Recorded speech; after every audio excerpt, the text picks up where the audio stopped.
រឿងសេដ្ឋីបុត្រ4នាក់គុណនៃពិយវាចាកាលកន្លងទៅហើយមានសេដ្ឋីបុត្រ4នាក់នៅក្នុងក្រុងពារាណសីថ្ងៃមួយមានសេចក្តីអបសុខអំសាន្តយ៉ាងខ្លាំងក៏បំពួតគ្នាចេញពីគេហដ្ឋានរៀងខ្លួនទៅអង្គុយកំសាន្តចិត្តក្នុងកន្លែងមួយស្រាប់តែឃើញព្រានមរុក្ខមនាគបរទេសចេញមកពីព្រៃផ្ទុកពេញទៅដោយសាច់បក្សាបក្សីគ្រប់បែបក៏និយាយសុំសាច់របស់ព្រាននោះដោយបញ្ហាផ្សេងពីគ្នាសេដ្ឋីបុត្រទី1ផ្ដាមនិយាយសុំថាអវេលតកៈតេហិមេមំសខៈណាន់ណាអាចង្រៃព្រានមរឹកឯងឲ្យសាច់ដុំមកអានព្រានមរឹកពោលថាញាក់ដែលសុំរបស់គេត្រូវប្រើសម្ដីឲ្យល្អទើបសមរមួយហើយពោលគាថាភរសាវតេវាចាមំសញ្ញាចនកោអសិកេឡូមំសដេស៊ីវាចាកេឡូមំសមដដាមីតេអ្នកជីបុគ្គលសុំនៅសัตว์ហើយប្រើសម្ដីឆ្លើយប្រហើនពេកណាស់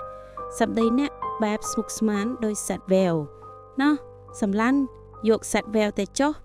ហើយក៏ឲ្យសัตว์វែវដែលឥតមានរសជាតិអីវៃដល់សេដ្ឋីបុត្រទី1នោះ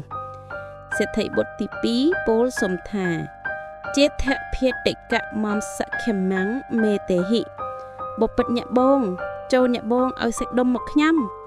ព្រានមរឹកពោលគាថាតបថាអង្គមេតាំងមនុស្សានੰភាតាលោកេពវិជ្ជតិ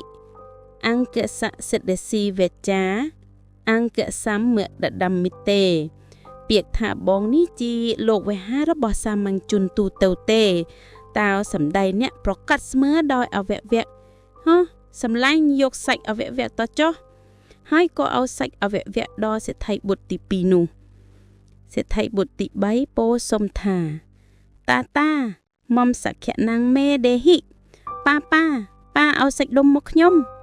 ព្រានក៏ឲ្យសាច់ដល់សំគួរដល់សម្ដីនោះហើយពោលគាថាជាគម្រប់3ថាតាភាតិបតោវិមដាមេណោកម្មពតិហិតយំពិតុហិតយសៈសដិស៊ីវេចា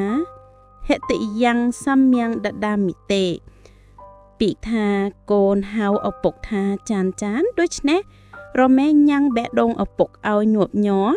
សម្ដីអ្នកប្រកាសស្មើដោយបេះដូងសម្លាញ់យកសាច់បេះដូងទៅចោះហើយក៏ឲ្យសាច់ឆ្ងាញ់ពិសាព្រមទាំងសាច់បេះដូងដល់សេដ្ឋីបុត្រទី3នោះសេដ្ឋីបុត្រទី4ពោលសុំថាសហាយមំសខៈណាំងមេដេហិសម្លាញ់ញ៉ាក់ឲ្យសាច់ដុំមកខ្ញុំព្រានក៏ឲ្យសាច់ដល់សុំរមួយដល់សម្ដីនោះហើយពោលគាថាជាគម្រប់4ថាយសកម្មមេសិក្ខានិធិយថារញ្ញតិទេវតាំងសព្វសសិទ្ធិស៊ីវេចាសព្យសម្ញដដាមិតេអ្នកណាគ្មានសម្លាញ់ក្នុងស្រុកអ្នកនោះដូចជាព្រៃស្ងាត់ជ្រងំសម្ដីញាក់ប្រកាសដូចសាច់ទាំងអស់ណោះសម្លាញ់យកសាច់ទាំងអស់នេះទៅចុះហើយគួតបរទេសដល់ពេញទៅដោយសាច់ទាំងអស់យកទៅឲ្យសេដ្ឋីបុត្រទី4នោះដល់ទីលំនៅសេដ្ឋីបុត្រទី4នោះកាលបើបានទទួលអំណោយសាច់ទាំងអស់របស់ព្រានមរិតហើយយកគ្នាជាភឿនហើយឲ្យទៅហៅប្រពន្ធមកនៅកណ្ដាលសម្បត្តិដរាបដល់អស់ជីវិតមិនមានព្រះឆាអីដល់គ្នានឹងគ្នាឡើយ